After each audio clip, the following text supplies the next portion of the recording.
EKRE algatas täna Riigikogus eelnõu, millega tehakse ettepanek Vabariigi Valitsusele astuda välja Istanbuli konventsioonist.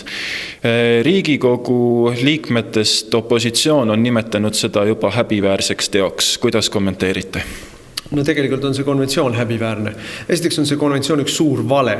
Et see ei ole naiste õiguste või naiste õiguste kaitsmise konventsioon.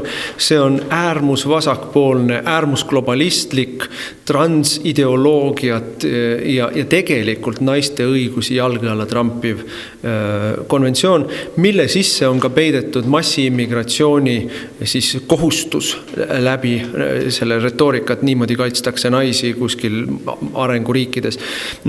Selle konventsiooniga ei oleks tohtinud Eesti kunagi liituda, sellepärast et kõik need ohud meil oli ette teada. See konventsioonis olemine ei ole mitte midagi Eestis muutnud naiste õiguste osas. Kõik naiste õigused on meil kaitstud karistusseadustikuga, kõik võimalike muude asjadega.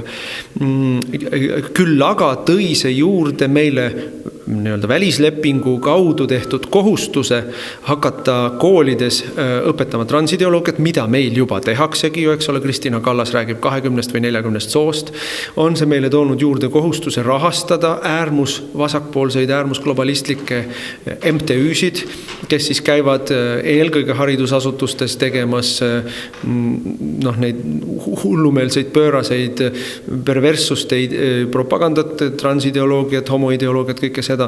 See on konventsiooni kohustus meil ja meie riik rõõmsalt teeb seda. Ja loomulikult on see konventsioon pannud meile kohustuse siis võtta vastu islamiriikidest ja Aafrika riikidest naispagulasi, kui nad ainult ütlevad, et nemad on kuidagi kannatajad. Ja mõned teise konventsiooni abil saavad need naispagulased siis kutsuda kõik oma sugulased Eestisse, et perede ühendamine toimuks. Nii et see on meile väga-väga kahjulik, Eesti riiki lõhkuv, perekonda, traditsioonilist perekonda lõhkuv, haridussüsteemi perverteeriv, vasakäärmuslasi rahastav, maksumaksja rahaga rahastav asi, nii et loomulikult tuleb sellest välja astuda nii, nagu Läti tegi.